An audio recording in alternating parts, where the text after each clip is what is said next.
What's Rosh Chodesh? What is a new month in of itself? We come in opportune time. We know we've heard about this. I'm going to base this video on several different excellent articles I've seen in of itself. But we know the impact Rosh Chodesh itself symbolizes, let's just say, renewal in of itself and a time period of some sort of change. We just came out of Rosh Hashanah last month. Obviously, that was the Hebrew month of Tishrei. We're in Rosh Chodesh Cheshvan, which is also known as Mar Cheshvan in of itself. It actually happens to be a Hebrew month where there's not any Jewish holidays in of itself. So let's talk a bit about Rosh Chodesh, new Hebrew month. Now, it's actually interesting. Let's say over here, before the primordial transgression, life was very serene.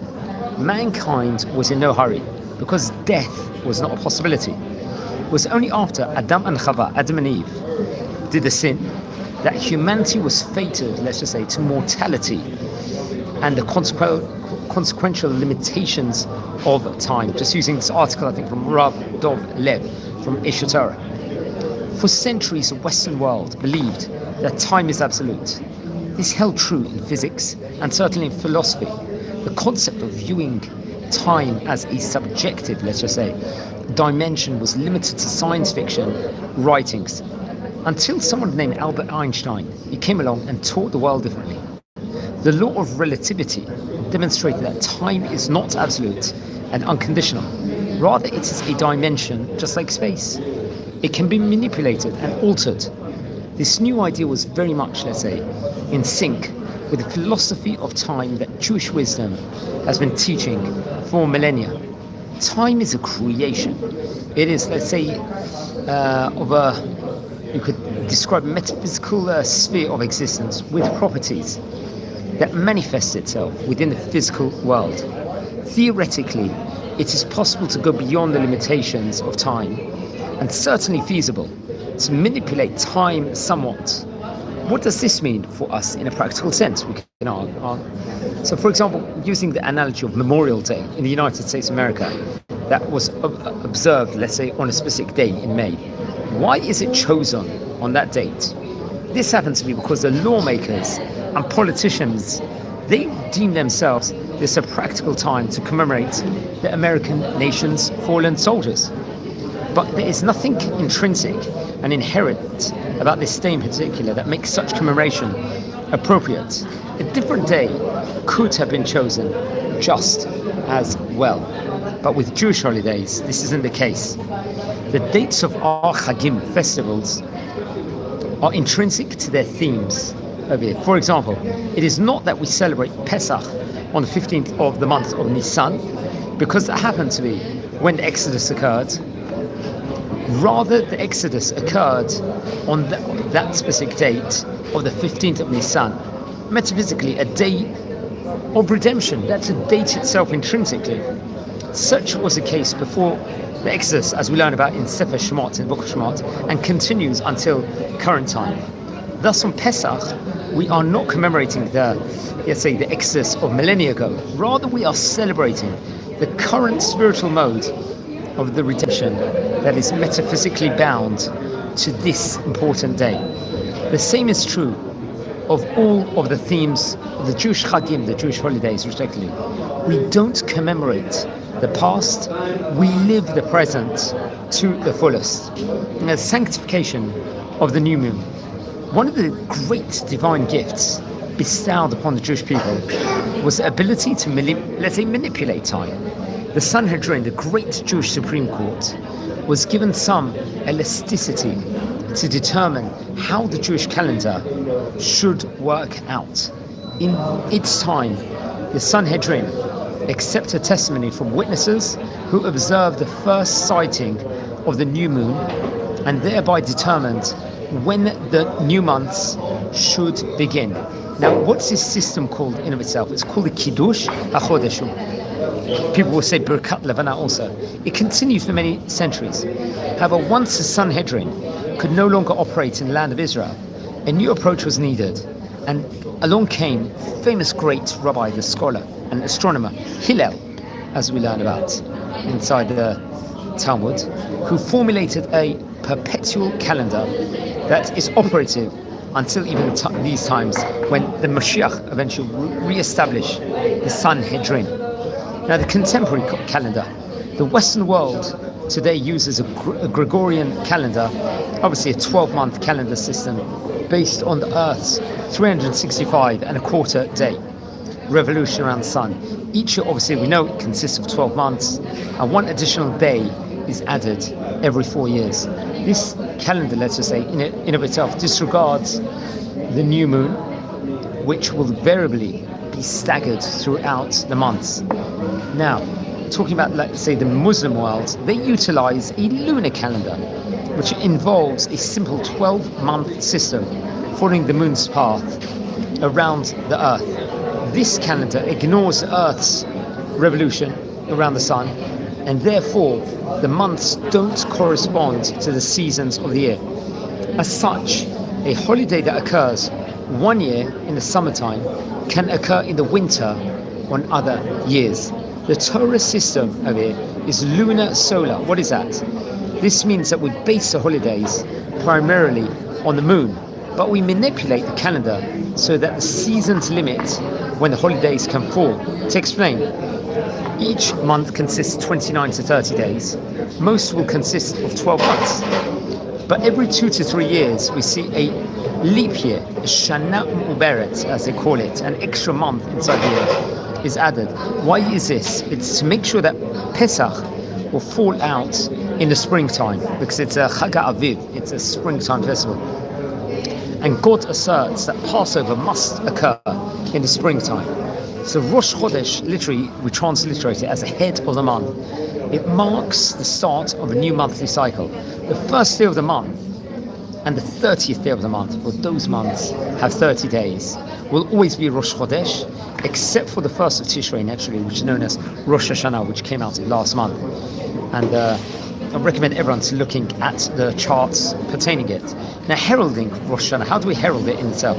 There's an ancient tradition to announce upcoming Rosh Chodesh in the synagogue on the Shabbat morning, Saturday morning preceding Rosh Chodesh. This is so that the congregation will be prepared for the new month and remember when it will begin, to the specific date. Now, during this time, we pray that the upcoming month will be prosperous, both spiritually and materialistically. The one leading the prayers takes the Torah scroll in his arms and everybody rises. If possible, the molad, what is the molad over here? The precise astronomical moment of the start of the cycle of the new month, according to the Jerusalem region, should be announced in the synagogue in commemoration of the declaration of the new moon that was performed in the era of the great Jewish court, the Sanhedrin. After the name of the month and its starting date is declared, the congregation will pray for the success of the month. Interesting. Only before the month of Tishrei is this ritual not practiced. Only before that, then we won't say this in synagogue. The reason is because there isn't really any Rosh Chodesh for Tishrei. Because why is it? Because there's a Rosh Hashanah, there's a new year, which will supersede it. Moreover, certainly no one needs to be informed when Rosh Hashanah will be. That obviously is glaring. We obviously have the whole month of Elul. Sephardic communities will say Slichot. Rosh Chodesh also is a mini holiday. In the era of the Bet HaMikdash, there were special additional, sacrifices that were offered on Rosh Chodesh as a means of attaining atonement for the sin of the month. These offerings, generated joy across the nation, respectively. During most months, Erev Rosh Chodesh, the day preceding the first day of Rosh Chodesh, is known as the Yom Kippur Katan, the quasi Yom Kippur. In some communities, special prayers are observed on this specific day over there, in order that God should arouse the forces of atonement. In previous generations, many of the great pious people would even fast on this day. In any case, this is a day that everyone should introspect upon his actions of the preceding month and consider which of them require teshuvah. Now, there are 4 months before which this ritual is not observed, because we don't want the serious nature of the Yom Kippur Katan to, mar festive times. That's Tishrei, Cheshvan, Tebet, and I think Iyar also, respectively. Whenever Rosh Chodesh falls out on Friday or Saturday, Yom Kippur Katan is observed on the previous Thursday out of respect for the Shabbat itself. Now, unlike Yom Tov, it is permitted to work on Rosh Chodesh. Women have a custom to refrain from certain works, obviously laundry, respectively, as their nature is to be more in tune with a monthly cycle. Now, on Rosh Chodesh, it's a mitzvah, but no obligation to celebrate with a festive meal over here. Even when Rosh Chodesh is on Shabbat, it is proper to add some special delicacy in honor of Rosh Chodesh. Due to the joyous nature of Rosh Chodesh, it's forbidden to eulogize or to fast on that specific days. Obviously, I would suggest everyone to speak to their local Orthodox rabbi with regards to it. Special tefillot, what are special prayers? Since Rosh Chodesh, let's just say, included special sacrifices in Bet HaMikdash and temple, we insert a special prayer on Rosh Chodesh, requesting that God return us to Zion and allow us once again to bring these special offerings. Ya'aleh v'yavo is added to the 17th blessing of the Amidah, Yishmon Esrei, as well as the third blessing of the grace after meals, Birkat HaMazon. If it is omitted during Shacharit or Mincha, one must repeat the service. If it is left out of the Arvit prayers or grace after meals, one need not go back over here. Now, after the Shemona Esrei, the Amidah of Shacharit, we recite Hallel. Hallel is a selection of, let's say, very joyous, buoyant, great lavishes and praises of Hashem found in the book of Tehillim. I think featured very much in chapters 113 to 118. And it's ideally, it should be sung. In most Ashkenazi communities, a blessing is recited before and after recitation. In most Sephardic communities, no blessing is recited. The reason for this difference of opinion is based on the fact that the reciting of Hallel on Rosh Chodesh is a post, let's say, Gemara custom, Talmudic minhag. Therefore, it is questionable if a blessing is said on this, let's say, newer practice, obviously, because it happens to be. Now, on honor of the day, we read a special Torah portion describing, let's say, the sacrifices that were offered on the new month, Rosh Chodesh Shekli. There's exuberances of Rosh Chodesh, so it's inappropriate to recite prayers that contain a sad or justice-orientated frame of mind, such as the Tachanun, supplications prayer. Although we cannot offer animal sacrifices, obviously today there's no Bet HaMikdash, we recite the Musaf prayer that emphasizes offerings of Rosh Chodesh naturally. The holiday spirit that it entails obliges us to remove our tefillin before the recital of Musaf naturally. So we don't wear tefillin also on Yom Tov. That's something we know also. Now, sanctifying the new moon, there's actually the phrase says that anyone who blesses the month in its time is as if he is greeting the divine presence. That's what's featured very much in Masechet Sanhedrin, page number 42 in Amud Aleph over there. In Midrashic literature, the Jewish nation is often compared to the moon. The role of the Jewish people is to be a light upon the nations. This does not mean that we are to convey our own luminance to other people. Rather, we are to reflect the luminosity of the Creator. This is similar to the moon, exhibiting the light of the sun. Moreover, Jewish people are always trying to change. Just as the moon waxes and wanes, the Jewish people are never stagnant. We struggle to grow, and even after a down period, we manage to pick ourselves up again and become rejuvenated. Now, it's the author here of this Rav Dov will actually point out that most notorious anti-Semites had a phobia of the moon. They say in 1924, the wicked Adolf Hitler said to Rudolf Hess, "You know, it's only the moon I hate, for it's something terrible, dead and inhumane. It is as if there still lives in the moon a part of the terror it once sent down to the earth." He said he hated it. Now, for Jewish people, on the other hand, the moon is a source of comfort and hope. It reminds us that we will be revitalized in the future. It's no coincidence that the very first commandment given to Jewish nation while still in Egypt was to base the calendar on the moon. Every month now we have an opportunity to be re-inspired by the new moon. There is a special joyous prayer that we say outdoors upon observing luminary. It is so meaningful to us. It's known as Birkat Levana or Kiddush Levana, sanctification of the moon.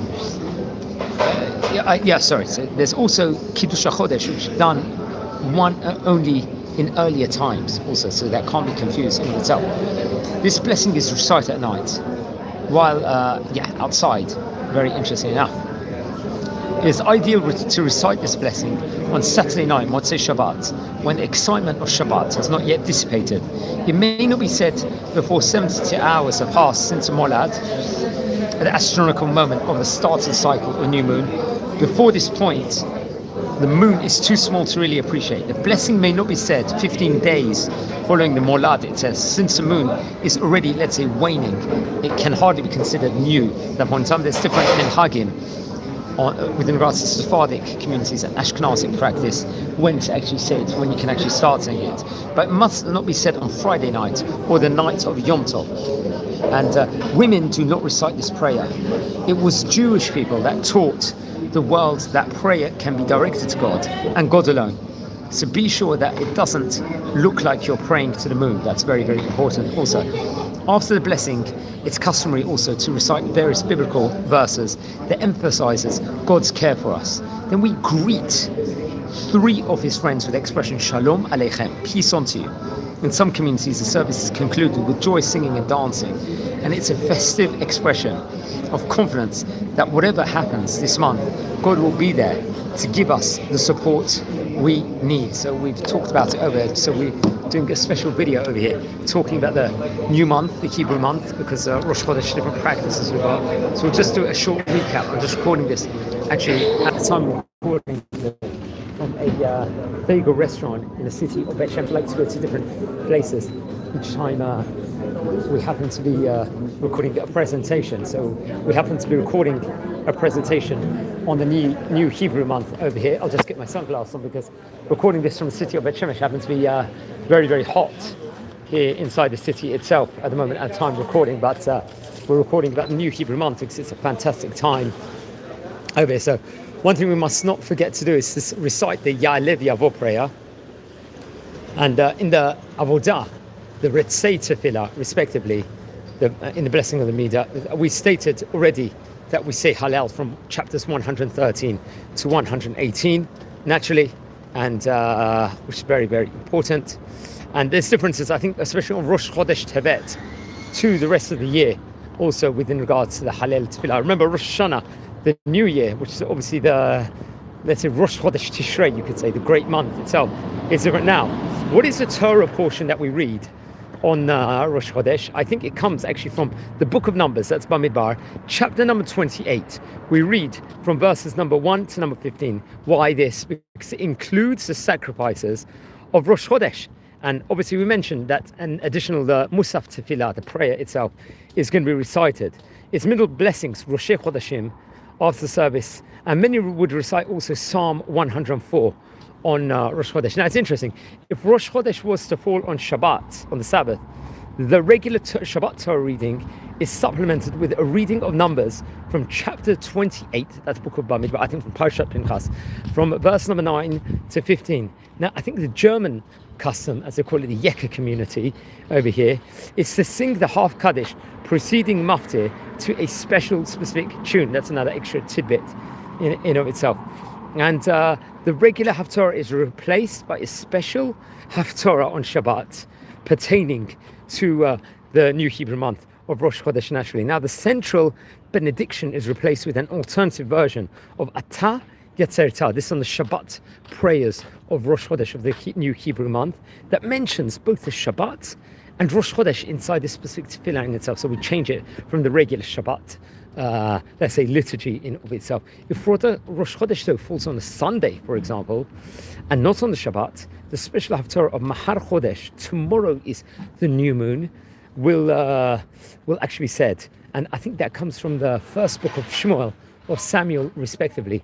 This Haftarah does, I think, from chapter number 20, verses 18 to 42, and it's read and does not coincide with another special Haftarah. So that's another interesting importance within regards to the on the Shabbat, what we say for Rosh Chodesh, respectively. Now, Jewish people nowadays generally treat Rosh Chodesh as not that much difference in general to other weekday things. The Torah does not prohibit it. Melacha, this is working, so 39 melachot on Rosh Chodesh. And the Talmud states that work is permitted on Rosh Chodesh, clearly, over here. The Jerusalem Talmud states that women refrain from work on Rosh Chodesh, but only by custom as opposed to law. The custom obviously is recorded in the Code of Jewish Law in the Shulchan Aruch, but does not seem to be commonly practiced in modern times, let's just say, in of itself. Now, Rosh Chodesh is described, I think, in other places. It was observed more seriously, different areas of time. It's a day when business was not conducted at one stage in time, and was just devoted to, let's just say, to worship, to prayer in of itself. I think there was an inscription by Arad Ostraka, I think 600 before Common Era, that actually states in which a military commander is told to deliver goods on the first of the month, but only to record this delivery in writing on the second of the month, seemingly because writing was considered a forbidden malacha. Very interesting enough. Now, in the Second Temple period, Second Bet HaMikdash time period, Rosh Chodesh was considered a day of rest, according to some sources also. So I'm not too sure, I haven't got the sources on the top of my head. I think in Talmudic period, one passage considered Rosh Chodesh to be a day on which work ceased. It's using the terminology bitul over here. Another passage suggests that work ceased, but was not forbidden, not asur, as it's translated. To explain the current acceptance of working on Rosh Chodesh, I think the Shakat Arya, famous writing, I think, proposed that there indeed was a general prohibition on Rosh Chodesh work, while I think maybe at other points in time it's not. So Rosh Chodesh was observed much more seriously at various different points in time. In some biblical sources, Rosh Chodesh is described as a day when business is not conducted, I believe. Also, it's a very, very interesting. Now, we've spoken about, according to Talmud, with regards to the role of Rosh Chodesh and women, that they don't engage in work in Rosh Chodesh. Now, Rashi, in commenting on this passage, delineates, let's just say over here, the activities from which they must refrain. For example, spinning, weaving and sewing, the skills that women contributed to the building of the Mishkan, the tabernacle. The Shulchan Aruch writes that those women whose custom is not to work on Rosh Chodesh have a good custom. That's another interesting tidbit over here. But we're doing a special edition over here. We're recording about the new Hebrew month. Rosh Chodesh happens to be today. Happens to be Rosh Chodesh Cheshvan, also known as Mar Cheshvan, respectively. Mar stands for, you could say, the terminology bitter in of itself. But very, very interesting. So I think on that note, I'm going to wish you all a Chodesh Tov and Barach, a happy new month. Anyone watching live, and please subscribe to the channel, join our community. We've got loads of great Torah videos over here on this channel, and yeah, we like to do a lot of videos here on this channel. We explore Israel, the biblical sites of Israel. We do tours over here. We record with special great Jewish personalities, and we learn about rabbis from previous years, previous generations, which is also very, very important project that we are working on at the moment. We explore different synagogues. I'll just show you where I'm going to, just a synagogue at the moment here in the city, and very, very interesting friends over here. So wishing you well and take care.